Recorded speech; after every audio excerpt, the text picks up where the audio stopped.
All right, here we go. Ziggy, we're back. Just a brutal Super Bowl game. Welcome into the Paul Farrington Show. Paul, joined by Robert Ziggy Ziegler. We're going live here. We're not sure how long this is going to go. There's not a ton from the game to talk about, but there's a ton of stuff going on in the NFL in general, and it was just an unbelievable performance from the Eagles today. As someone who dislikes the Eagles a lot, I mean, I talked about the teams I really hate in football. It's the Saints, number one. I don't like the Packers, and the Eagles actually might be number two. So that was not a fun game for me to watch, but you have to give credit where it's due. 40-22. I mean, that is an ass whooping against the two-time defending champions and one of the best quarterbacks to ever play the game. I mean, Ziggy, what's your initial reaction to that? Well, you say 40-22, it was an ass whooping. It really wasn't. I know the final score is 40-22. This was functionally a shutout from the Eagles defense for the entire length of the game mattered. The Chiefs, they had one touchdown in the third quarter. That was nice. They scored two complete garbage time touchdowns. I think both of them came after the Gatorade bath. Like, that's how garbage time those touchdowns were. I know at least the huge Xavier Worthy bomb did. Mahomes got the overs in for all the gamblers on the Super Bowl, so that's nice. But this was a beyond dominant performance from the Eagles, and I think not in the way a lot of people were expecting. I know not a lot of people expected this game to be this kind of a blowout. There's no doubt about it. But I don't think anybody saw the Eagles defense completely shutting down Mahomes and Jalen Hurts being almost the entire engine for the Eagles. This was not Saquon Barkley and the Eagles holding on to a close lead for a lot of the game. This was the defense hitting Mahomes every other play, getting pressure without blitzing. And it was Jalen Hurts bombing it out and making a big contribution on the ground. He scored the first touchdown of the game. He did a lot since then. Devontae Smith and A.J. Brown both got theirs. And I think with a Super Bowl ring, Saquon Barkley's not going to mind the fact that this wasn't the best game of his career. Dude, talk about the all-time nightmare for the Giants. He goes to the Eagles, wins the Super Bowl dominant fashion. I mean, what a horrible scenario this worked out to be for Giants fans altogether. But the whole story of this game, I mean, we could talk about so many different things. Mahomes playing poorly, Hurts really turning it up again in the Super Bowl. This comes down to the Philadelphia front four. They addressed it at halftime. It might be the most dominant performance I've ever seen from a front four, because they don't blitz Philadelphia. In the regular season, 19% of the times they blitzed, 16% in the playoffs. So the number actually went down, their blitz percentage in the playoffs. They weren't sending an extra guy the entire night. And we're talking about a Chiefs offensive line that had been dominant all year, especially that interior there with Trey Smith. And I know Joe Thuney was playing at left tackle, but Joe Thuney's a great player. And Creed Humphrey. And you just saw four dudes on the Eagles defensive line kicking the crap out of five guys from Kansas City the entire night. And that was the difference. Mahomes got hit on interceptions. I know he was bad, but the entire night he was running around. It is like Jack said, credit to Jack, who's 4 IPAs deep right now, as he said. But the Eagles did exactly what the Buccaneers did to the Chiefs a few years ago, and they made Mahomes run for his life the entire night. And you could see, you don't see that look of complete fear and confusion in Travis Kelce and Patrick Mahomes' eyes very often. And tonight, it was prevalent. I mean, from like second quarter on, complete disaster for Kansas City. I really never saw this coming.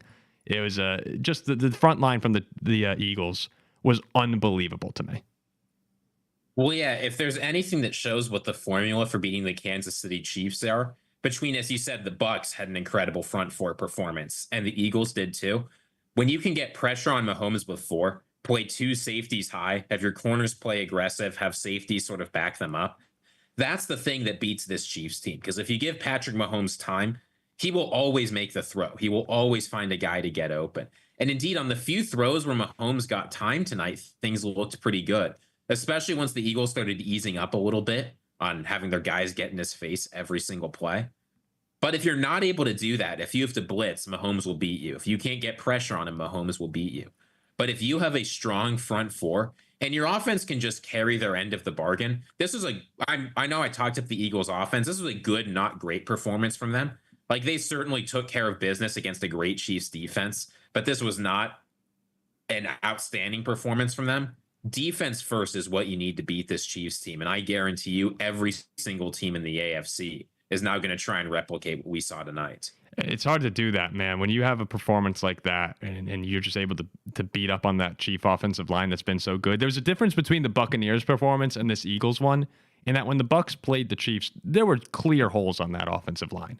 I mean, there were guys there. How many injuries? Like almost every starter was out. Tons of injuries. Guys that should not have been playing on that offensive line were there, and the Buccaneers made them pay. Tonight, you saw basically the best the Chiefs could offer up front, and they were in Mahomes' face the entire game.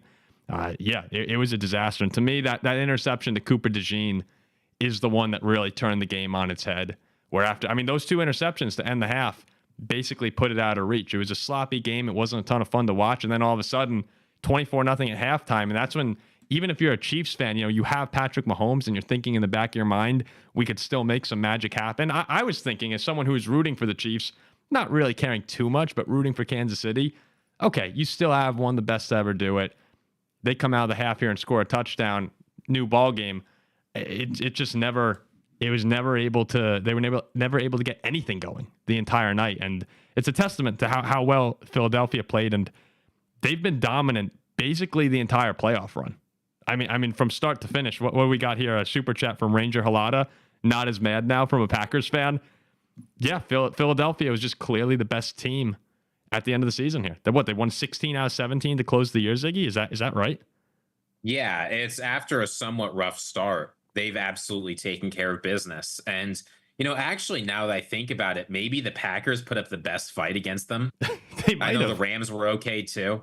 But it's once they got over that hump of the wild card in the divisional round, they beat the Commanders 55-23 and the Chiefs 40-22. When this team was dialed in this year, we noticed it back in November when we started putting them in the top couple teams in our power rankings. When this team is firing on all cylinders, they're unbeatable. They've got an incredible run game, which the Chiefs sold out to stop. When that doesn't work, you've got Jalen Hurts who can throw the ball effectively and is a real threat on the ground, thrown to A.J. Brown, Devontae Smith. And then you've got a defense that can stop the run, stop the pass, and anytime you want can force a turnover or force a big mistake from a player like Patrick Mahomes. Mahomes usually is not having 2 interceptions in the playoffs. And you said it's not normally his fault. Well, he's normally not even put in situations where it's not his fault. It just doesn't happen like this. Yeah, it felt like a year where Philadelphia was dominant the entire year. And at the same time, though, you had Detroit, who was 15-2. I mean, this felt like Detroit's season the entire year. For as much, Jack deserves a lot of credit for calling this. He called a double-digit win for Philly. For as much credit as Jack deserves for this, he was a Lion guy the entire year. Thought they were unbeatable.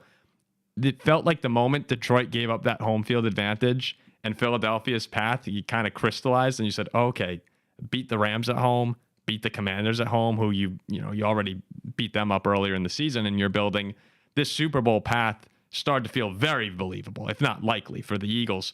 And I mean, no one saw this coming against the Chiefs, but I felt like we kind of glossed over an unbelievable year in Philly because Detroit was so good, the Chiefs three-peat story. And here the Eagles kind of came, I don't want to say completely under the radar, but maybe not getting as much attention as they deserved. When you win, what would you say with A.J. Brown? They were undefeated this season, right? Or one loss. And it was the game when Jalen Hurts didn't play. I mean, this is a Philadelphia team that from top to bottom, Howie Roseman has done such a great job constructing them to be a championship football team. He's right here. He's about to get the trophy. It's impressive. It's really, really impressive. Yeah, it's impressive. And the Eagles are losing almost to nobody in free agency this year. I mean, Brandon Graham and Josh Sweat are obviously good players. I imagine they're going to keep Zach Bond. They're going to find a way to keep him around. But you're going to see basically this same offense and basically this same defense next Scary. Year. And they're young, too. Jalen Carter, young dude. Quinion Mitchell, young dude. Cooper DeJean, young dude. That's all on the defensive. We know the offense. Saquon's still pretty young. A.J. Brown's a stud. Jalen Hurts, stud quarterback. And I thought, let's go Jalen Hurts for a second. I thought Jalen Hurts got a lot of unfair hate throughout the entirety of the season. Now, he was injured a lot of it, but Jalen Hurts is a winner. He is a winner. I'd be interested to go back and take a look at our show. I don't think we talked, maybe you did, I'm not sure. We didn't talk too poorly about Jalen Hurts this entire season, where this guy, I think his ability to extend plays and make something out of nothing more often than not has saved the Eagles so many times this year. I remember from game 1 against the Packers, there were huge 2nd and 15s that he would turn into 3rd and 1s or get it into tush push range. And he just makes winning plays time after time that kind of go unnoticed. Then he's absolutely destroyed when he throws an interception. I mean, this is a great moment for Jalen Hurts. I hate this, by the way. I hate this, watching the Eagles celebrate, but give credit where it's due. Let's be clear. In the 2 closest games of the postseason for the Eagles, Jalen Hurts had 121 and 65 passing yards, respectively. The defense and the running game is what brought the Eagles to this point. And again, I'll give him credit. When the Eagles need him to step up, he does. Usually, he can definitely play good football. But the Eagles, it feels like I'm not saying, obviously, they've handed Jalen Hurts a huge contract. He's a key player on that team. But they resisted the urge that teams like the Chiefs have gone into, teams like the Bills, where it's just we're going to stack up the quarterback and then let the offense, we'll just put it all on the quarterback to carry it. Run game, we don't need it. Receivers, we don't need it. Tight ends, maybe we'll have one of those or whatever. But the Bills, who have they really got? The Chiefs, who have they really got, especially as Travis Kelce's getting older? The Eagles have said, we've got our great quarterback. Let's help him be even greater. And that certainly is showed throughout this postseason. Saquon Barkley can step up when they need it. A.J. Brown can step up when they need it. This offensive line can step up when they need it. They've chosen to add pieces around Jalen Hurts. And still, because of the drafting, because of the team building, because of the creative free agency acquisitions, they have as good a defense as anyone.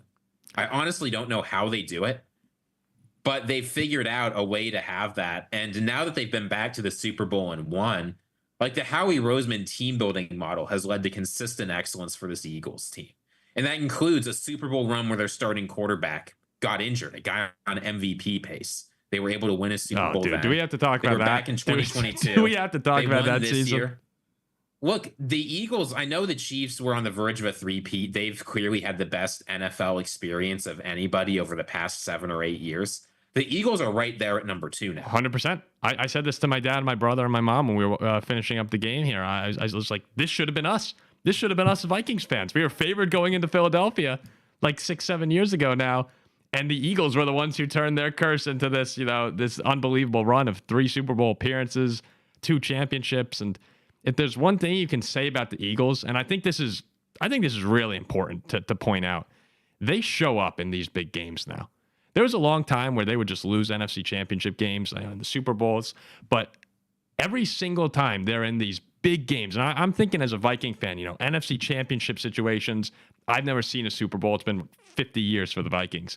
The Eagles have dominated a lot of these games, destroyed the Chiefs, destroyed the Commanders, destroyed the Vikings.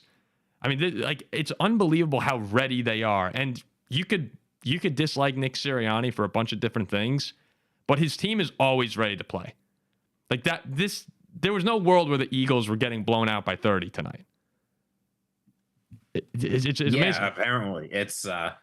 But the Chiefs, their performance looked as ugly as that little scorecard that Fox ran out for this game. People are pointing it out here. I watched that, and I genuinely didn't understand. It was one of the ugliest things I've ever seen.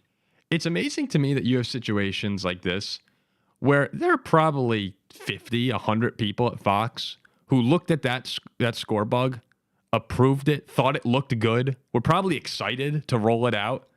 And I mean, I don't understand how these situations happen where you have 100 people in a room go, yep, that's what we want to roll out for the Super Bowl. It actually looked like something that I would do for a school project if I had one day to do it. And I was like, okay, Paul, make a football telecast and throw a score bug up there. Be like, oh shit, okay, I'm going to throw this in Premiere Pro. I don't know what was wrong with that. Did they use Premiere Pro? It's not even clear they did that. The whole game was brutal. The game itself, the halftime performance, no offense to your boy Kendrick. Kendrick's a great rapper, but I mean, I don't think he's a Super Bowl halftime show. And I thought it was sort of a strange choice, but I thought the show was dull. Look, for people who are fans of Kendrick Lamar, I know they loved it, and I'm not gonna. I just don't listen to Kendrick Lamar, so I'm not gonna sit up here and say it was horrible. I mean, I guess I just did. The sound mixing was really screwed up. The production quality in general, just for this whole thing, was not good. I think you want more of a performer, like an excited crowd. I mean, the crowd just didn't seem into it, and I don't blame them. The game was really boring. So it was from the score bug to the end score. It was just a pretty pretty boring Super Bowl, unfortunately. And it's about time, I guess, we had one, since we've been treated to, like 10 great Super Bowls in a row since the Broncos Seahawks game back in 2014. So it's, it happens sometimes. And for the Chiefs, the entire season, what were they doing? Barely escaping, right? From week 1 against Baltimore with Isaiah Likely's foot 2 inches out of the end zone, to the blocked kick against the Broncos, the fumbled snap by Aiden O'Connell. It wasn't always against great teams, too. There were bad teams that should have had Kansas City beaten this year. And they found ways to win, and credit to Kansas City. That's the championship DNA. I really do believe in that. I think that there are a lot of times winners and losers, and that winning mentality can carry you so far. And tonight, they just ran into a team that's red hot, has been red hot for most of the season. And a lot of those issues that they've had came to fruition. And it was, it was just a beatdown. I still didn't expect a beatdown to happen, but you saw some of the problems Kansas City had, the lack of offense at times, catch up to them tonight against an Eagles team that was not going to waste any chances. So Kansas City. I appreciated one of our questions from a longtime viewer, Michael Merrill, asked, I think it's actually a good comparison for this game. He asked, was this a better defensive performance than what the Seahawks did to the Broncos back in 2014? Honestly, this game seemed very similar, right? You've got a team that's a slight underdog going in against an all-time great quarterback with a great offense. And I know the Eagles offense, or the Chiefs offense, wasn't as good as the Broncos offense that year, but it was still Patrick Mahomes. And then the defense just shows up and obliterates them. I think that Seahawks defensive performance was probably better, but I think it's a very similar performance from those two teams. One huge difference, though, is that Seattle team was going against the Broncos team that had been setting records all year. And Peyton Manning was MVP of the league, had 55 touchdowns. This Chiefs team, of course, Patrick Mahomes, we all think he's up there on that, top 5 pantheon of football players, of quarterbacks, but that Bronco team felt unstoppable. That was the real and unstoppable force meets an immovable object. And the immovable object did not budge against that Broncos team. And so I think that Seahawk performance was still better than what we saw from Philly tonight. Philadelphia, dominant performance. But that Seahawk team against that Bronco team, to me, was a little bit more impressive. We got some super chats in here.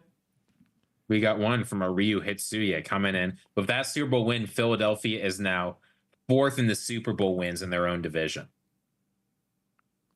Yeah, look, if there's one thing, I guess we could get on that, but it's hard. You can't make fun of teams when they win.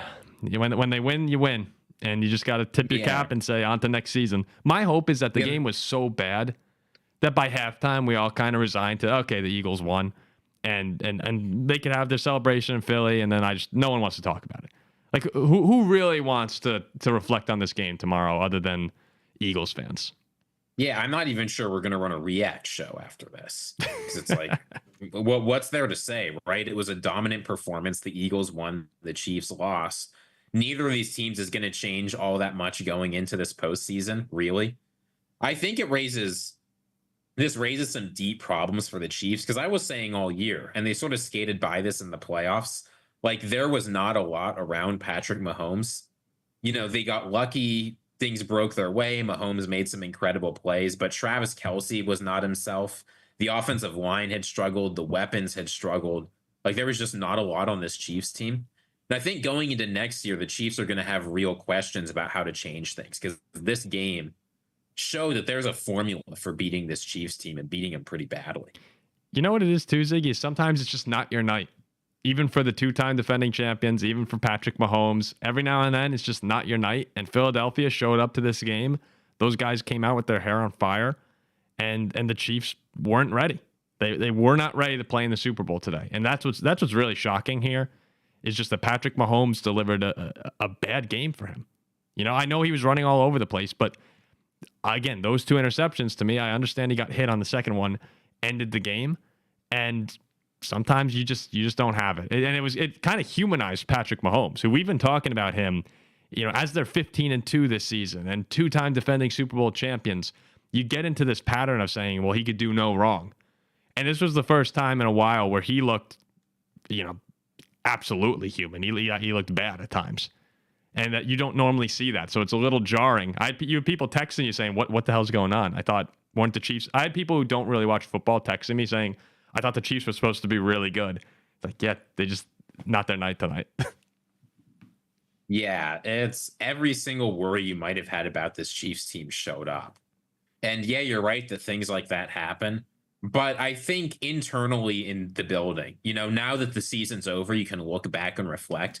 They're going to look at a lot of those close games against bad teams, right? Like having to go to overtime, needing last second field goals, needing to block stuff against some pretty terrible teams.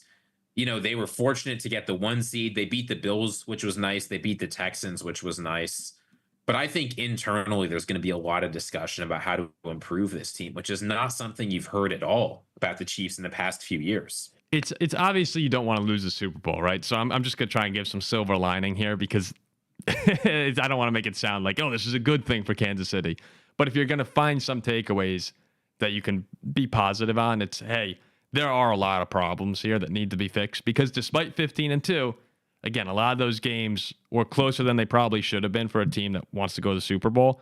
So now this offseason, you're going to go in Kansas City in that front office. You're going to take a look at this whole roster and say, how can we continue to build around Patrick Mahomes here and give him more of what he needs? Because that clearly wasn't enough tonight. And the offensive line, that's part of the thing as well, is the offensive line was great all year. So it's hard to look at the O-line and say, oh, well, we need to fix everything here. They've been phenomenal. It's just a bad game. The real issue is the weapons that they have, and you need to build up on that. But if you told me Xavier Worthy had 8 catches for 157 yards and 2 touchdowns, I would have said good night. Like good night. Yeah, but how many? You wouldn't have known that how many of those catches and yards came in the last minute of the game. Yep. So you got pieces there. I mean, Xavier Worthy is awesome, and I think, I don't know. I was gonna say I like Pacheco, but he was injured. Really, yeah. I guess after Xavier Worthy, you got a lot of older guys there. Need to get some fresh blood into Kansas City and work on that. But unbelievable performance, 40-22. And Kansas City scored 16 points in the fourth quarter. You just don't see that very often against great teams. So Nick Sirianni, I'm shocked. Nick Sirianni, what do you think of him now? Do you think that Nick Sirianni still deserves the criticism he's been getting? I mean, look, the things Nick Sirianni's been criticized for are things he's struggled with. He's made baffling coaching decisions. He's struggled at times of game management. But I think this is the hardest part about evaluating NFL coaches is everything they do is important. But the stuff that's absolutely the most important is difficult to assess because you don't see it. Stuff like building a good culture, coaching guys up, hiring good assistants and good coordinators. That sort of thing is really hard to tell. Because, like, how do you tell if somebody's good at coaching up talent? You can look at, well, they've had this many hits and this many misses of this draft capital they've gotten. But sometimes the GM just misses and a guy you think is going to be great isn't. Or a guy slips because of whatever reason and turns out to be really good. Building a culture. Obviously, you can tell when a team is a terrible culture, like the Bears, when players are coming out and saying, we coach ourselves. But it's very hard to tell a good culture just from a particular year. But at this point with Sirianni now, you can't say he was carried by the coordinators because new guys have come in. Mm-hmm. Yeah, he's made some tough decisions. He's made some bad hires. Everybody does that sometimes. But if you go to the Super Bowl twice in 3 years, it's hard to look at you as being a bad coach. And he's stuck with this team and done a really good job, despite a lot of changes, despite a lot of struggles in the building. And rebounding from last year to winning a Super Bowl, that's hard to do. It's hard to make a team that flamed out that badly believe in themselves. And you could tell from day one, this team thought they were going to win a Super Bowl this year. They got behind him. They believed in him. I think Eagles fans will be good until the middle of next season when they start calling for him to get fired again. They've had 2.5 dominant seasons over the past 3 years. There was a weird second half of last year, kind of in the same way that the Chiefs had a bunch of issues exposed tonight by a team that was just better than them. At least tonight. I don't think this game happens if you play it 10 times. This is probably the only time you get this kind of a result. But the same thing for the Eagles last year. It was a team that skated by, didn't look very impressive, but was winning games, and they were, I believe, 9-1. And all of a sudden, those problems became a little bit more noticeable in situations where they lost, and they flamed out, as you said, and ended with that horrible Buccaneers loss, the embarrassing Buccaneers loss. But there is something about the culture there that they were able to bounce back from this, the huge Saquon signing in the offseason. And when you have a strong culture and you have strong leaders in the locker room, you're able to have bounce backs like this. And it's a really talented team. So I think Kansas City can kind of take a similar approach. If there are strong leaders and great players in that locker room too, the Chiefs, I mean, the Chiefs will probably be back better next season, honestly, than they were this year. This was a good Chiefs team that got very fortunate at times. And the Eagles, as you mentioned at the top of the show, I mean, the NFC is scary. Detroit's going to be back. The Eagles are back. San Francisco should be better. I think the Packers will be better next season. The Commanders, Dallas will be better with Dak. The Bears should be better. The NFC is loaded. It's going to be a really fun conference next year. Yeah, I'm definitely excited to see the NFC, and there's a lot going on there. I will say this. You said the Chiefs are going to come back and be better next year. The Chiefs have a tough offseason coming up. They've got $11 million in cap space with 38 players under contract next year. There are very few teams that have more free agents coming up than the Chiefs. And really, besides, obviously they're going to do some things restructuring Patrick Mahomes. But really, the only way for them to generate enough money to replace or to add is to double down on guys like Chris Jones, Jawan Taylor, Travis Kelce, Joe Thuney. Guys who are good, but are either older or, in the case of Jawan Taylor, has sort of been up and down for them. The Chiefs are going to have some really difficult decisions to make this offseason because when you don't have a lot of draft capital and you've got a lot of holes. Yep. And I don't mean this Chiefs team had a lot of holes because they were a terrible team this year. They weren't. But it's obvious what they need to do to improve. And you look at some of the free agents they're losing, right? Guys like Justin Reid. They're losing Marquise Brown, DeAndre Hopkins. Like, lots of important players for this team are gone. They're losing almost every wide receiver on the roster. Well, Mecole Hardman is going. Yeah, but does that really matter? They need to replace every single one of them. Yeah, right. If you say we need more wide receivers and you're losing, come on, right now, Ziggy. If I said to you, hey, look, we agree, Xavier Worthy's awesome. After that, if I'm like, well, do you want him back next year? If you're a Chiefs fan right now, like, do you need him back? DeAndre Hopkins, no. Juju Smith-Schuster, no. Hollywood Brown, no. And let's not forget, Rashee Rice was on his way to having an unbelievable season this year. He was one of the breakout stars of this entire NFL season before he got hurt against the Chargers, before Patrick Mahomes unfortunately dove into his leg. You get him back as well. So that's a huge building on Rashee Rice and Xavier Worthy. A lot of people are forgetting that absence. That was one of the biggest injuries all football season. And tonight, the issue was the O-line again. But Rashee Rice would have helped in this game a lot. You could have had another receiver like that in this game. Helps Kansas City the entire season. So, yeah, there are a lot of holes they need to fix. But at the end of the day, you bring back Patrick Mahomes. You're getting back Rashee Rice. Chris Jones will be back. Fatal Massacre, who... You asked the Chiefs question. I don't know if you changed your name after the game. It's very fitting for the performance that Kansas City had. You said, do you think Travis and Andy Reid will retire? No. I don't think they would retire. I don't think they were retiring either way. Because if you win, you want to just keep it going. And a loss like this, I think there's motivation for at least one more run from those guys. Would you agree on that? Yeah, it's hard to work out what the counterfactuals would have been if they had won. But Travis Kelce surely doesn't want to end his career on a historic dud. Andy Reid, I think, isn't going to retire until he goes to the grave. The man loves coaching football. So, yeah, I think they're going to want to keep it going as long as Patrick Mahomes is in the building and they can compete.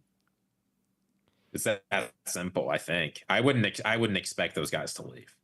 Oh, really? Says, be honest, the Chiefs assumed they'd win. I don't know if they assumed they'd win. I feel like we got a really weird perception of Kansas City right now, where it's just, they win all the time. They're a great team. They've won a lot, but bless you. Bless you. They win all the time. And I know that people don't like seeing the same winner over and over again. It's the same fatigue you got with Brady, the same fatigue you got with the Warriors. There was LeBron fatigue. Anywhere you go. The Yankees in the late 90s, you get tired of seeing the same team win over and over again, and you get haters arising out of that. But I didn't think that the Chiefs assumed they'd win. I actually think that I like rooting for them because usually they beat the NFC teams that the Vikings can't.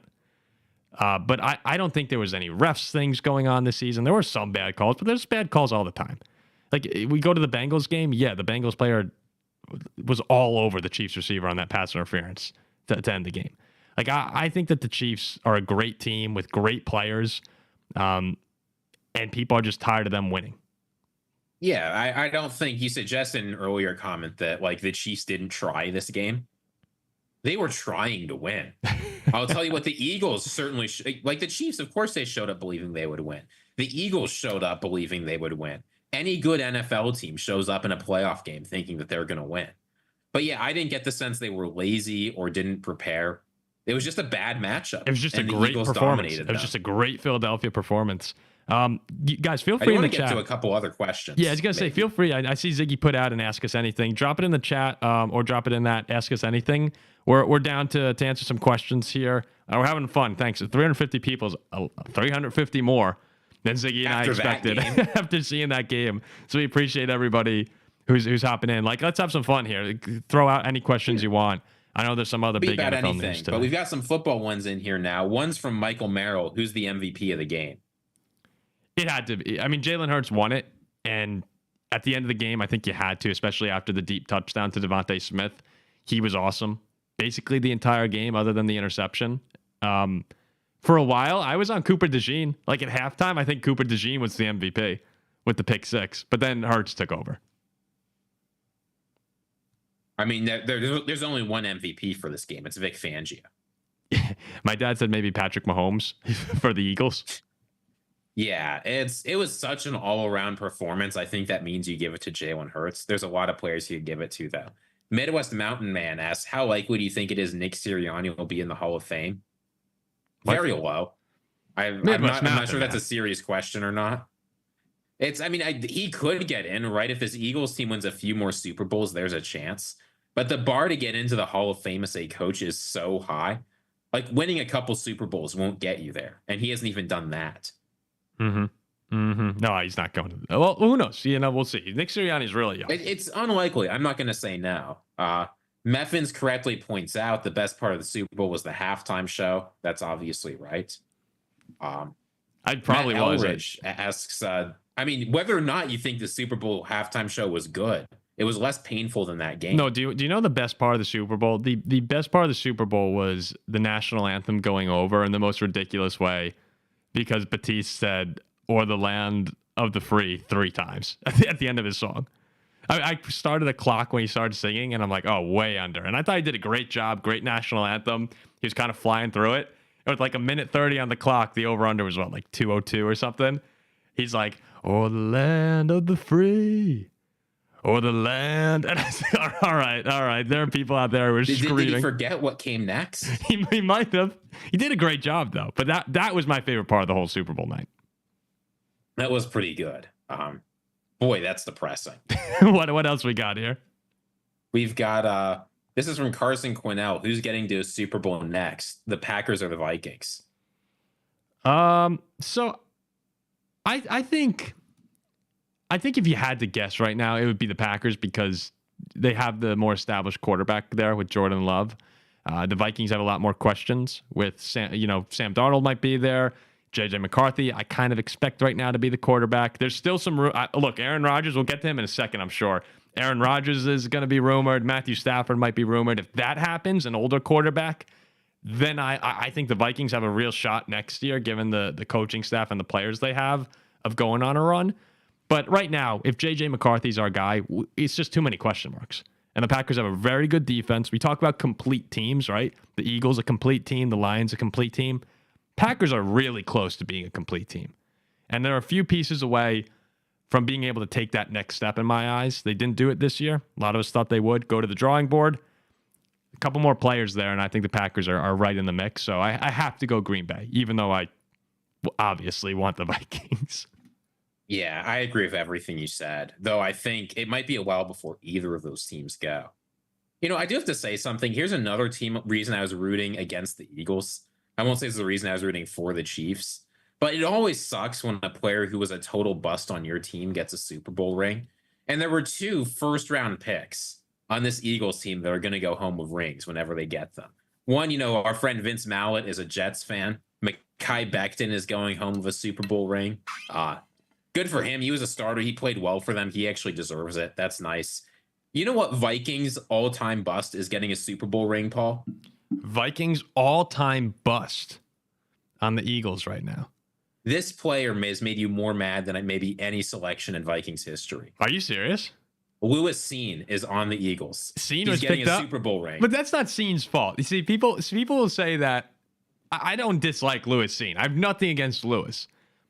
That was just, we had the shot at Kyle Hamilton. I'm sitting in my apartment in South Bend, Indiana, probably coming from Kyle's garage that night doing a podcast and begging for the Vikings. I'm standing up, cheering, clapping, applauding because I figured we just landed our guy who is, I was getting ready to buy a jersey. Yeah, he was a first team All Pro. I was like, I'm gonna know a Minnesota Viking. And then we trade back and give the Lions Jamison Williams, who's been awesome. Draft Lewis Cine, who's now a champion on the Eagles. And then we trade back again and let the Packers get Christian Watson. That's why I was so upset. But yeah, congrats to Lewis. I think I've turned a corner as a human, Ziggy. Where now I'm happy for other people. I've been very jaded my entire life when it came to football, and I still kind of am. Like, I'm not particularly happy here, but I have a lot of friends who are Eagles fans. And tonight, I'm deciding to choose being happy for them against what I would normally do, which is just be like, son of a... Again, with these guys. Like, I'll be happy. Our friend Aiden Flanagan, big Eagle fan. Congratulations, Aiden. See, I'm with Rain Valor in our comments here. Scene got a ring. Oh, hell nah. That's it. I'm done. Yeah, I mean, that's how I felt finding out that Lewis Cine was on this team. Now, again, it's nothing personal against Lewis Cine. We cut the guy and he goes and wins a Super Bowl ring after, if he were worse in college, he would have had Kyle Hamilton. Okay. Some other questions here. From Michael Merrill again, should Hopkins stay on the Chiefs or look elsewhere? I mean, I think D-Hop paid. I think D-Hop. Look, if he's got more in the tank, then I don't know if it's coming out in Kansas City because he didn't do too much to impress me in his time with them. So if I were him, yeah, I'd rather stay and play with Patrick Mahomes. But it might just be that DeAndre Hopkins is starting to fade a little bit here. That was a huge drop he had, by the way. I know, what was it, 20? Was it 24-0 or 17? I think it was 24-0. I guess when you lose 40-22, it's hard to say. It wouldn't have made a difference. All right, what else we got there? We've got a few more in here. A lot of these are forward-looking, as you might have expect. One of them is, do you think the Bills could have beaten the Eagles? Oh, we yeah. had a guy coming into our chat a little bit earlier saying that the Bills would have beaten the Eagles. This is proof the NFL is rigged and so on. Yeah, I think the Bills could have. I mean, I think the Chiefs could have as well. But Philadelphia tonight, no one was beating that version of the Eagles. No one in the league. Like that Philly defensive performance was special. And Jalen Hurts was great. Saquon didn't do it. Saquon had 57 yards. Saquon was quiet. Like, no one beats the Eagles when they play that brand of football. So, I mean, Buffalo, I think, given their offensive abilities, the firepower that Josh Allen has as an individual offensive unit, yeah, they could beat anyone in the league. You saw what they did against Detroit, scoring 50 points. I mean, scored 50 against the Rams. Like, yeah, the Bills absolutely could have won. But this version of Philly, I mean, yeah, if you told me Philly came out and played like this again, I'd probably not. But I think Buffalo is more than capable of winning the Super Bowl. At least we don't have to hear in this game that the refs are like bribed by the Chiefs or whatever. I got so the tired refs were bad in the first half. There were bad calls on both sides of the ball. They're lucky it turned into a blowout because there were a couple Eagles first drive. Unnecessary roughness call would have gotten some attention. Some of those, like the OPI into the, I can't remember what penalty it was next, but like there were some weird calls. The Eagles' first touchdown drive was extended because of a bad penalty call. Yeah, there was just a lot that went wrong. It happens. Dark horse player and team next year from Lindsay D. Dark horse player and year from Lindsay D. That's our friend Lindsay. Lindo. Dark horse player and team? Yeah. Dark horse team next season. I'm trying to think NFC and AFC. Is it possible that if you had to pick a dark horse, that the Chicago Bears are in there? No. It feels horrible. I've got a legitimate NFC dark horse. Who's your legitimate NFC dark horse? People have been ragging on me for not talking about this team for years. I'm going to go in and say it. I think the Bucs are a legitimate NFC dark horse next year. Well, okay. It depends how we're defining dark horse. They the won Bucks were a 9 playoff games and lost in the first round of the playoffs. The Bucks were a playoff team. What are we talking about here as a dark horse? To win the Super Bowl? I'm talking dark horse to mean a team that could go on a Super Bowl run. A Super Bowl run? Yeah, okay. I like that then. I don't think the Bears will go on a Super Bowl The Bears run. might make the playoffs next year, but who cares? This Bucks team, if they can fill a couple spots on defense and get healthy on offense, they're a real threat. They've got a cakewalk division, and it'll still be a cakewalk next year. They have a chance to get the 1 seed and get into the playoffs. And there's tons of talent on that team. Yeah, I like them too. I mean, Baker's been great for 2 straight years now. I think they're an excellent choice. Chicago, I have my eyes on them though. Like if we're really going to talk about a true dark horse, a team that would, come from a horrible season like the Bears had, that could be interesting with year 1 of Ben Johnson. The defense is not that bad. You got a couple animals in Jalen Johnson and Montez Sweat. Caleb year 2. You have weapons. Fix that O-line a little bit. It's the Bears, and that makes me say it's probably a horrible prediction. But if I'm just circling some teams that, hey, I'm keeping my eye on you, like we have an idea the Giants are probably going to be really bad. We all think that the Panthers are not going to be very good, or the Saints are not going to be very good. Chicago, I'm curious. I'm curious. Any player in particular, Ziggy, that jumps out to you for next season? It's hard to know of players because you don't see how things are going in free agency and the rest. I don't know. For players next year, go ahead, sorry. I was going to say, if you want to talk AFC teams, a team that everybody seems to have forgotten about, except exactly me, is the Cincinnati Bengals. The Eagles that last year were a team that had an up and down offense and a horrendous defense, rebound in a big way this year. Now, I'm not saying that the Bengals defense is going to be the best in the NFL next year, because it's not. But their offense is better than the Eagles, and it was this year too. I think they could be a legitimate contender in the AFC next year. Yeah, I don't count them as a dark horse just because of Joe Burrow. But I'd be shocked if they're not in the playoffs. Who's talking about them though? No, and you're right. You bring up a good point. No one's talking about them. And we released the reel that Jack had where he said, and Jack's a Steelers fan, as everyone knows, but where Jack said that Cincinnati stinks, and when Joe Burrow's this good and Jamar Chase is this good, if you can't make the playoffs now, you're probably never going to make it. But guys, let's be real. They hadn't been to a Super Bowl a couple of years ago. Yeah, I mean, this team fix a few things on defense here. Al Golden comes in from Notre Dame, who's one of the best defensive coordinators in the country in college football this year.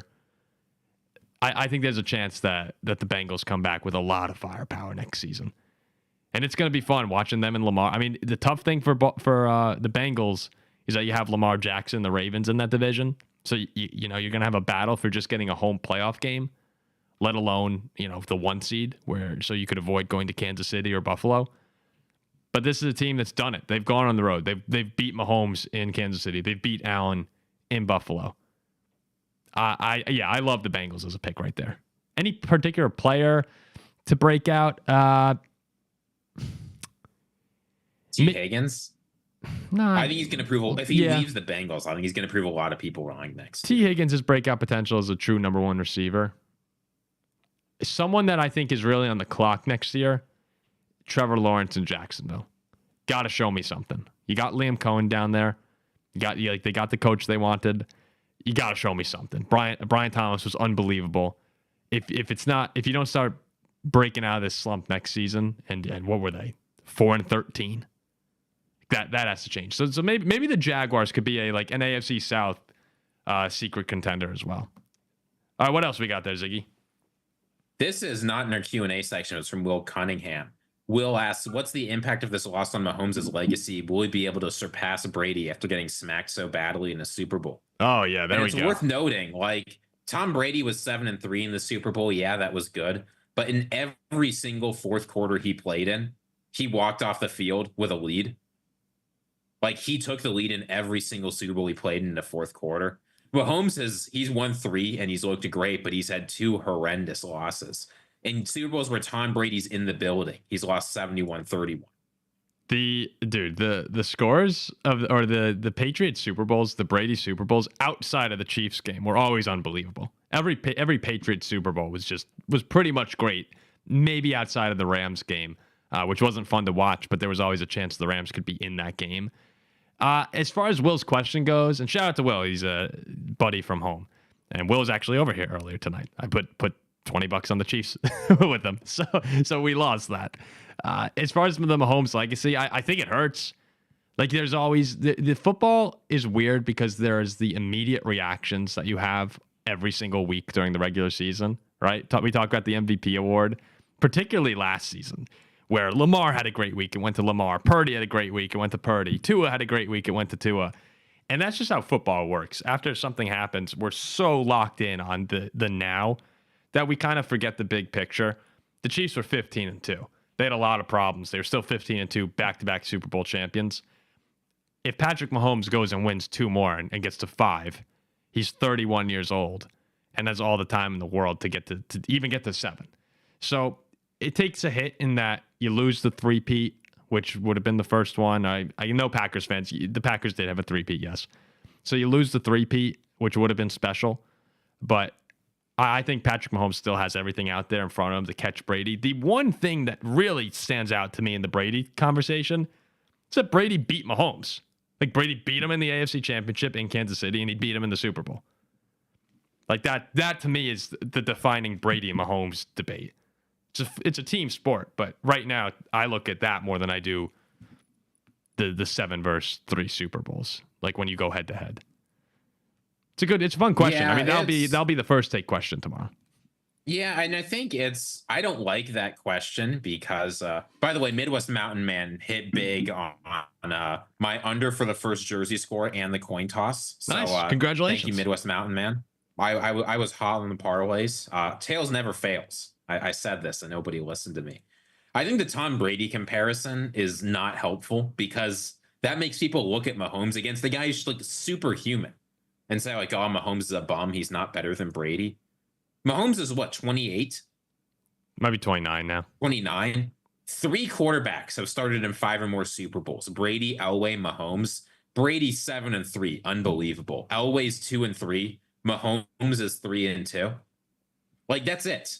Mahomes is already, if he retired today, he's probably the second best quarterback in NFL history based on what he's shown on the field.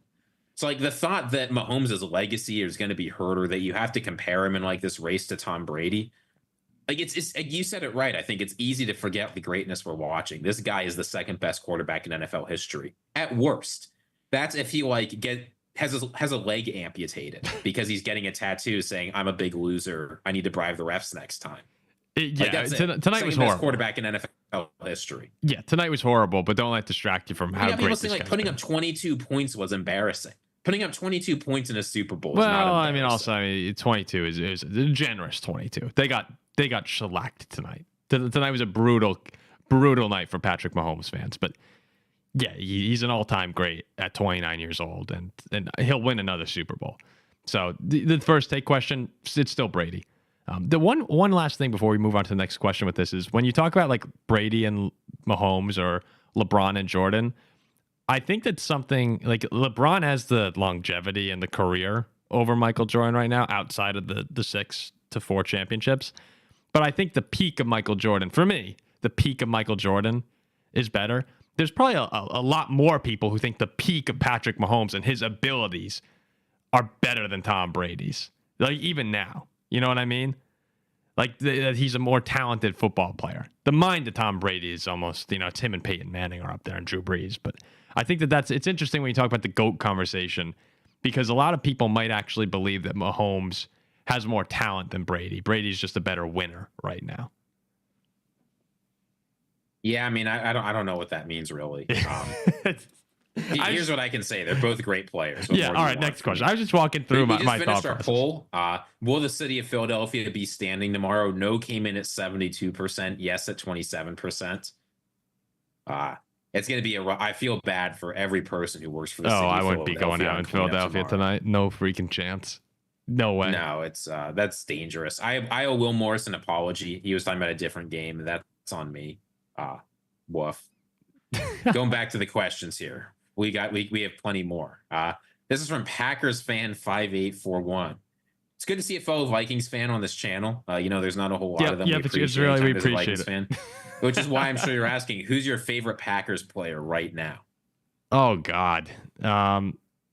I guess I'm really not. I know I just went on that spiel about how I'm acceptive of other people winning and appreciating it. Like maybe that's a bit of a charade. But as far as the current Packer players go, probably Jordan Love. I mean, this guy's done unbelievable things for this channel. Jordan Love is both my least favorite and favorite Packer. Do you have one? I'm thinking here, I'm a big fan of Big Danny Whelan. One of the better punters in the NFL. I love his game. AJ Dillon. I've never really had a problem with AJ Dillon, I guess. If you're good on the Packers, I don't like Dontavian Wicks. Go Who's. I like Edrin Cooper. He's a beast.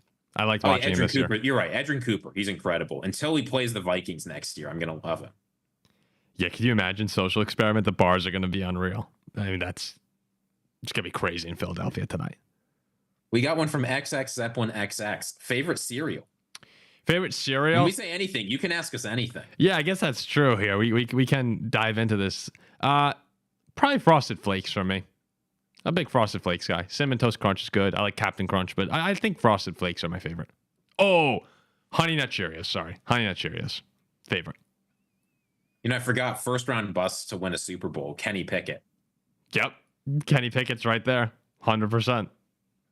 This answer, I think, will reveal that I haven't eaten cereal since I was like 12. I loved Cookie Crisp. Oh, God. That's the number one cereal of all time. Everyone in the chat should I don't eat cereal. I eat oatmeal. Like, I love oatmeal. I could talk about oatmeal all day, but it's just, I don't eat cereal. It's got it. Yeah, the Cookie Crisp is fine, but it's not a. Doesn't touch. I mean, look, I don't have taste. I guess I liked Cinnamon Toast Crunch. I liked Fruit Loops. I liked Oops All Berries. The idea. Like, just the concept that, like, there's this guy, Captain Crunch, and he's, like, at the factory, like, mixing in the berries of the cereal. And then he just screws up, and it's all crunch berries. Dawn's you don't right, even though. know what a crunch berry is. Captain Crunch does destroy, like, the roof of your mouth. After, like, it does crush it. But, I mean, I used to love that in the morning. All right, what else we got here? We're running out of questions, so, folks, feel free to put questions in there. We've got people talking about Eddie Lacy for reasons that are unknown. Eddie Lacy? About what? Who knows? This one's from Matt Elrich. How do you think the NFC North does next season? It's going to be hard to replicate this year's regular season, but he thinks there's going to be at least 3 good teams.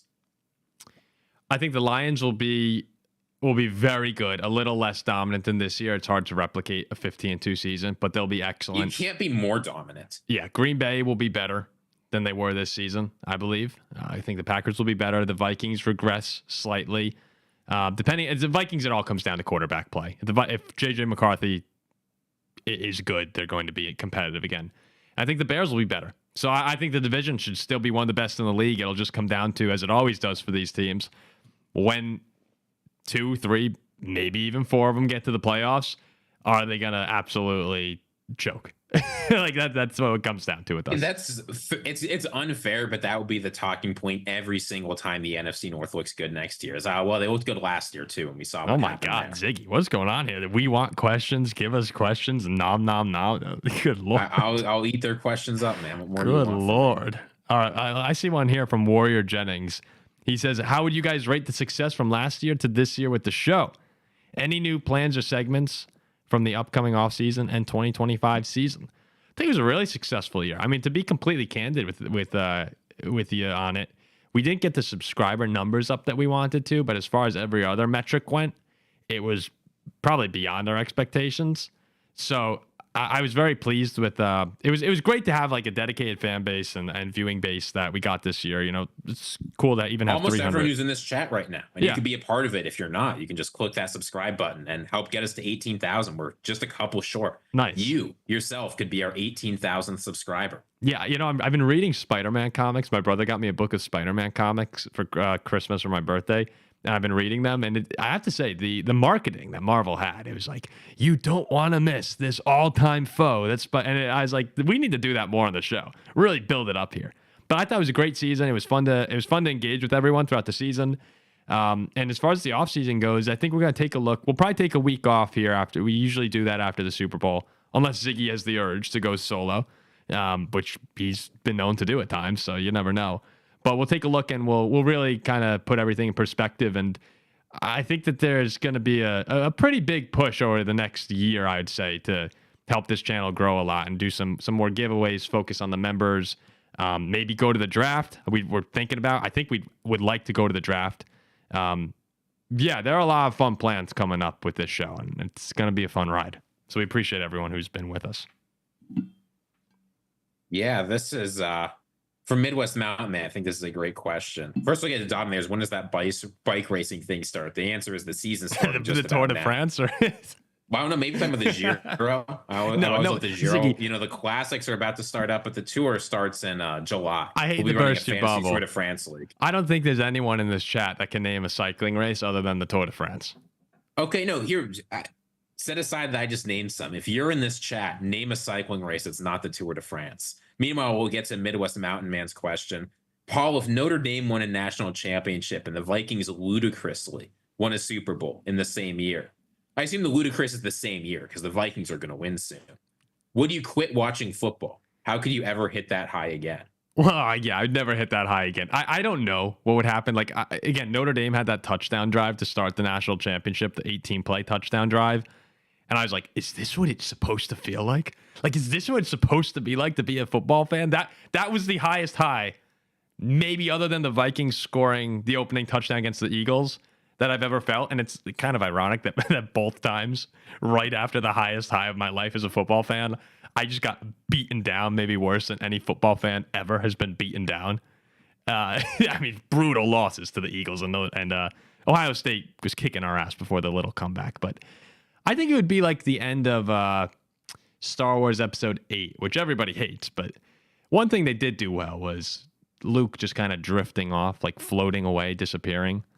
That's what I think would happen to like me and my dad. A lot of Vikings fans, we'd probably just like disappear. And yeah, so I guess I wouldn't be able to replicate one it. with the Force. Yeah, be one with the Force. It'd be awesome. This is a question from Spencer Geller of the Super Chat. Thank you, Spencer. Were you disappointed in Saquon's performance? Not horrible, but I feel like we never saw a huge breakout run from him. I think the thing about this game, and I think this pushed against the Chiefs were coasting. They were just expecting to win. They came in with a great game plan for dealing with Saquon Barkley. Like, they knew that was the focal point of the Eagles offense. They decided to sell out to stop him and dare the Eagles to beat him in the air. And that worked effectively, but Saquon had a few big receptions. He had a couple solid runs. Mm-hmm. And honestly, the way the game, it's just hard for me to be disappointed about any player on a team where it's a blowout Super Bowl win, because you just don't know what they would have done if the team had called on them. Like, they didn't need anything from Saquon in this game, really. Yeah, you came into the game with the expectation was that this was Saquon Barkley's moment, right? That was the storylines. We talked about the best storylines. It was the three-peat opportunity, and it was Saquon's revenge. Or maybe you could also loop in the Eagles' revenge on the Chiefs from 2 years ago. And Saquon, he never felt like he had that Saquon Barkley moment. Think about Walter Payton, right? When the Bears won the Super Bowl, they gave the touchdown to the fridge. Walter Payton never really had his Super Bowl moment. You didn't get that with Saquon Barkley, but when you're winning by 30 points, no one really cares. I think my camera just went out. Did my camera just go out? Yeah, your camera just went out. I had to replace that battery. But that's all right. Paul's got to replace the camera. I'll step up. Suck it, Paul. You know, people come in here naming, we got the Tour de Fresno, we got the Giro d'Italia. Nobody named the Amgen Tour of California, the Vuelta a España, or the Paris-Roubaix, or any of the other many bike races, but that's okay. We'll get to cover that during the season. Sorry to pick on Paul just a little bit. He picks on us. I got to take what I can get. Other questions here. I'm taking a look at other questions while Paul replaces the camera. We've got from Down You Go, will the Bears be next year? Be good next year. I think the Bears have you can see Paul's getting the camera set up. You're seeing some producing live at work. Will the Bears be good next year? I think there's a real possibility they will. I mean, look, you're adding Caleb Williams. Caleb Williams is a good player. I think he's going to continue to get better. You've revamped the offense. I think there's a lot of reason to think things could be good for the Bears next year. I love this, real professional. Yeah, whoops, my bad. Sorry, we knew coming into this that there was a chance that camera was going down, but here we are. What was the question? That question was, do you think the Bears will be good next year? And my answer is, I think they definitely could be. All right. Yeah. I think they will be good next season. When I say could be, I mean part of it depends on what you think by good. Actually, what am I talking about here? They're the Bears. Like, no, they're not going to be good. Bears are winning at least 8 games next year. No, let's be real. The Bears have everything that they need to be good, but they're the Bears. It's like, are the Jets going to be good next season? No, they're the Jets. Are the Jaguars going to be good? I picked the Jaguars to be the number one, to win their division and have a shot at being a Super Bowl contender possibly this year. No, they're the Jaguars. I know better than that. The Browns. They brought in Deshaun Watson. It's like, oh, Deshaun Watson could be the old Deshaun Watson. No, they're the Browns. Like, there are teams that you just look at and you go, no, they stink. They always stink. The Bears are one of those teams. There goes my optimistic. There goes my feeling good for everyone else. All right, what else we got in the questions? We've got. Here's a question. What's a movie release for next year you're excited for coming up? Oh, I actually, for 2025. I've got a couple. One of them sports related, believe it or not. Oh, go ahead.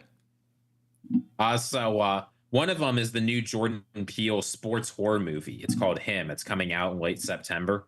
It's about a quarterback who decides to go and train with the GOAT. Tim Heidecker is going to be in it, which is always exciting. But The Accountant 2 is coming out. The Accountant's one of my guilty pleasure movies. There's that. Now You See Me 3 should be a disaster. But wait, there's Now You See Me oh no. It's going to be a disaster, right? Ugh. I always like movies that are kind of disasters. But the movie I was looking forward to most this year, Nosferatu, already came out. So it is what it is. I was excited for Mickey 17, but the trailers have sort of turned me off of it. Might be okay. See, Ziggy and I are very different movie fans. I mean, sorry, we have a lot of overlapping interests, but at the end of the day, like, if you Paul really wants to see Zootopia too. Oh, is that confirmed? About. I'm pumped. I watched Zootopia on Thanksgiving. Oh yeah, hell yeah! Zootopia 1. I watched it like maybe 3 months ago. I saw it again after not watching for a long time. Zootopia rocks. I can't wait for Zootopia 2, and I think it's gonna be good. Like, you had Frozen 2. All the Disney sequels like kind of stink normally, but I haven't seen Frozen 2. But a lot of the Disney sequels aren't very good. Frozen 2 is Zootopia 2 is gonna be great. They figured something out with Zootopia. But I was gonna go to July. I was gonna go with, there's a Superman, Jurassic World, and Fantastic Four. No, you can't be excited about Jurassic World 3. No, I'm excited for Fantastic Four the most. That's the one I want to see. Fantastic Four. I'm curious. It looked like who's the villain in that? Who's the Marvel villain with the horn kind of? I can't remember his name. I thought you might know. But I'm not going to help you out on this one. Does it surprise you that Paul's into Zootopia, dude? What else? What other questions you got there?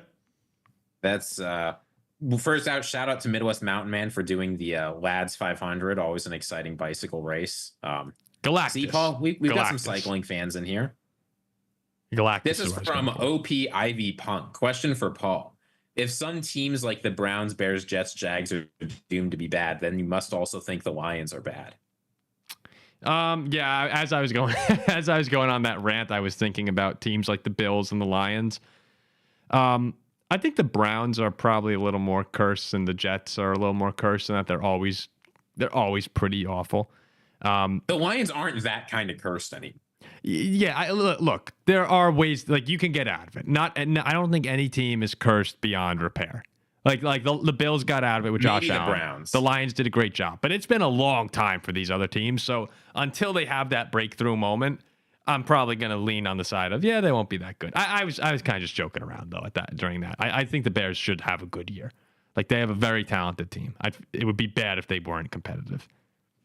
Turns out people are not surprised they're into Zootopia. This one's from Dominator. That's great. Do you enjoy a sweet treat? If so, what's your go-to? They've got some Nerds gummy clusters they're going for right now.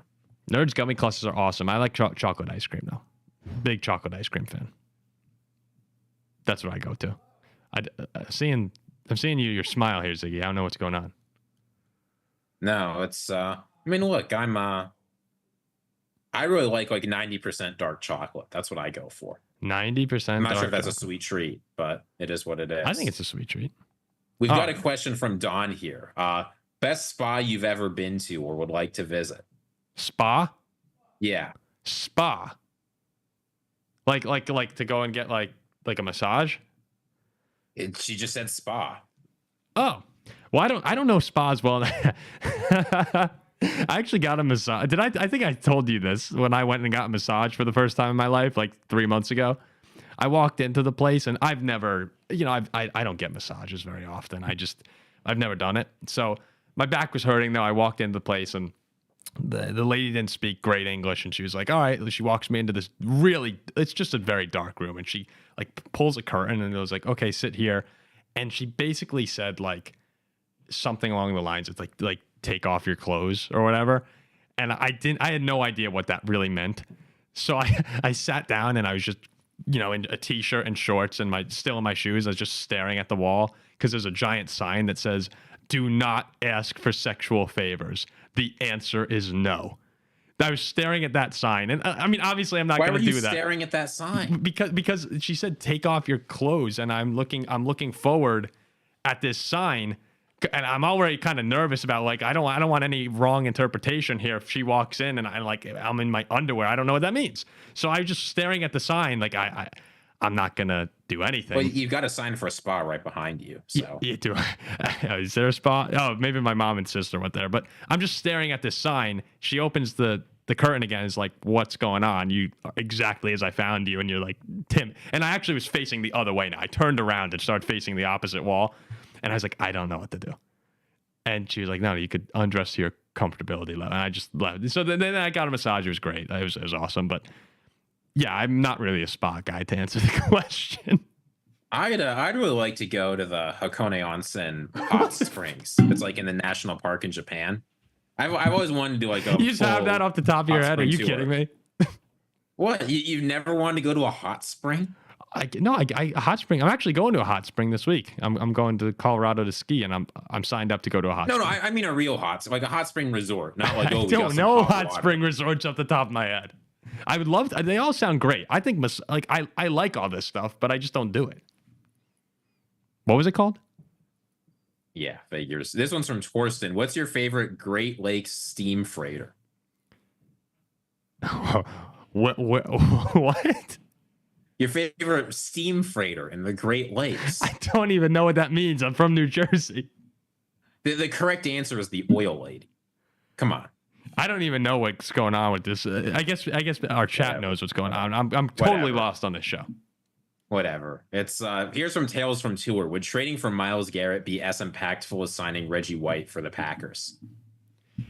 I mean, that feels wrong to say that Myles Garrett would be. Reggie White came and won Defensive Player of the Year. Was a AP, All Pro, second team All Pro guy every time he was there at least. So I guess part of what's unbelievable about Myles Garrett is that he could live up to that. Like, he's that good. Myles Garrett's that good that you can make Reggie White comparisons, which is crazy. I have to say probably no, because Reggie White was insane till he was 37 years old. But like if Myles Garrett comes over to this team, I think they're missing a premier edge rusher. So if you add him to the fold there, like the world exists that it could happen. And that's crazy enough where it's like maybe they should go do it, right? Maybe they should go add the best pass rusher in football to a team that needs a pass rusher to be a Super Bowl contender on defense. So I would go after him. I know Packer fans say they won't, but I would. Here's another one. Which free agent wide receiver do you think is going to sign the biggest deal, and with whom? It's Higgins. It'll be Higgins. He'll get the biggest deal. Okay, so maybe Higgins signs the biggest deal. Where do you think he's going? I kind of think T's going to go back to the Bengals right now. I mean, that's what I'm expecting. I think the Packers are certainly in play. I know the Packers fans are talking about that. But if you gun to my head right now, I think the Bengals need T. Higgins. Like, Jamar Chase is unbelievable, but you're seeing in the league now, you kind of need 3 receivers. If you don't have someone like Lamar or Josh Allen, having 2 is sometimes not even enough. So I just if you only have Jamar there, I think it significantly hurts this Cincy team, who's competing with top dogs in the AFC. So I think he's going to go back to the Bengals. I don't think that's where he's going, actually. Really? Where do you think? There's a team that's first in cap space and 31st in leaving free agents that has an exciting young quarterback that desperately needs to add talent on offense. It's the New England Patriots. I think the Patriots are desperate for a wide receiver one. Drake May showed that he might have it, and you want to add stuff around him as soon as possible. The Patriots have a cost-controlled quarterback, unlimited money, basically, a functioning offensive line. I mean, there's some improvements they need, but like the offense has some decent pieces on it. You just so desperately need talent at skill positions. I think it's a really natural landing spot for T. Higgins. It's nice. And yeah. I think the vibes with now that Drake May is there and they've got a new coach, I think the vibes have changed enough that they're no longer going to be a destination that people totally shy away from. Zumteifel. I don't know if that's how you would pronounce it, but I'm seeing Zumteifel says, what do you think about number one wide receiver in Green Bay? I think they need one. Josh Jacobs. They're not going to be able to pay for a guy like Higgins. They might be able to afford. Like the number one wide receiver in free agency usually goes to a team that's desperate. And the Packers are not desperate. They're not desperate, but I definitely agree with when Josh. We all know that what Josh Jacobs said was true. I wouldn't have said it if I were Josh Jacobs because I think you don't want to ruffle feathers and something like that. I know that everyone was saying to us when we posted the reels that Dontavian Wicks and Jaden Reed were not responding directly to Josh Jacobs, so to say. Like they were responding to fans who were getting at them. I mean, Dontavian Wicks, it sure looked like it. Yeah, because they don't want to call out their teammate anymore because they know they'll get owned. Yes, exactly. You don't want to call out your teammate. So I wouldn't have done it in that setting, but we all agree. We all saw the issues that Green Bay had. Know it. Everyone knows it. It's not Everyone like knows it. Dontavian Wicks is sitting back saying, I had a great season. I'm the best in the game. Dawn saying, not sure Matt LaFleur's style is to have a number one wide receiver. I don't think that's actually the case, though. Like, I get what you're saying, that the Packers spread the ball around a lot and they work everyone in, and that's great. Matt LaFleur is great at that. What about Devontae Adams? But yeah, when you have a number one, like, you work it to him. I mean, Devontae was unbelievable for year over year with Rodgers. So I get what you're saying. I think it's more of like LaFleur is adaptable to really whatever the offense provides him. But if you throw in a number one, now with all the weapons they have, kind of feels game changing. Yeah, there's no doubt about it. I think they're going to try. Will they get anybody? Who knows? I think Devontae is actually a very natural fit. He is. But another one from Triple M. If you could have a 2-week vacation to any country, which one would you choose? Oh, I want to go to Australia. That's where I've wanted to go for a long time. Saving up my credit card points. Got about 250,000 right now. Feeling great. Although I view it more like I'm at Dave & Buster's and I'm saving up tickets. Like I don't want to spend them, which I know is really credit card points get devalued. No, I know it's not economical at all. It's a horrible way, but like I view it almost like a video game, and I'm like, come on, build up. Like I want to get to 1 million, but I think that I'll eventually have some common sense and try and take a trip with those. And I'd like to go to Australia. I might actually be taking a 2-week vacation to Iceland next year. I'd like to go there. All right, Ziggy. I've wanted to go to Iceland for a while. Maybe some hot springs, something like that. Maybe so. Let's see. We got time for a couple more questions. All right, let's do 2 more and then call it. Dominator asks who my least favorite group of students is this semester. Guess who's not getting an answer to that? Wow, that's an amazing. If we have 2 questions left, that's an insane selection for one of your questions. Well, no, we're not even going to count that one. Here's one. Michael Merrill. Who's your way too early MVP for next year? We ran a way too early contenders list, so I think we should be willing to do this too. Way too early MVP for next season. The kind of night that Mahomes had makes you think that he could just come out of nowhere. I think Burrow. I think Burrow's gonna if they get back T. Higgins. Joe Burrow was saying this year, every single interview that you watched him have during Super Bowl week, there felt like, and I know that people don't think Joe Burrow has a personality and those kind of things, but it felt like there was a little bit of an edge to a lot of his answers. They asked him at the Pro Bowl who's winning the Super Bowl. He's like, the Chiefs. They asked him, does he think he should be an MVP? He's like, I know I'm not going to be considered, but I thought I had the best year. Like, I thought that there was a little, bless you. I thought that there was a little bit of an edge to Joe Burrow towards the end of this year. And the Bengals won 5 in a row. They got hot at the right time, as they usually do. It's just the start that screwed him. So I like Burrow. One guy I'm keeping an eye on, I wouldn't say he's my favorite, but I think he's not getting enough respect. I think CJ Stroud is going to take a big step forward next year. I think this year was a lot of working out the kinks, a lot of guys getting injured, things not going great around him. Let's not forget, like, even though the season felt like a disappointing regression, he still had a solid year. The Texans won more games of him this year. I think this team's going to be better around him. I think he's going to be better. And I think that improvement is going to put him in a real contention for MVP conversation. How's Riley Murphy's his shirt comes off now, Ziggy? That's really funny. What's going on in Philadelphia? I haven't seen any videos yet. Is it chaos? I'm sure it's chaos, but it's they're going up the polls. I don't like seeing. I mean, I'm glad that they're having a good time, but like, I don't know. They're shutting down streets. The roads are icy. It's scary. If you're in Philadelphia, be careful, folks. Yeah, I hope everybody's okay. That's always scary. All right, we got one more question, and we'll wrap it up. One more question. First, a point from Merle. Merle is right. Quessy is the GOAT at drafting. He drafted Super Bowl champion Lewis Seen.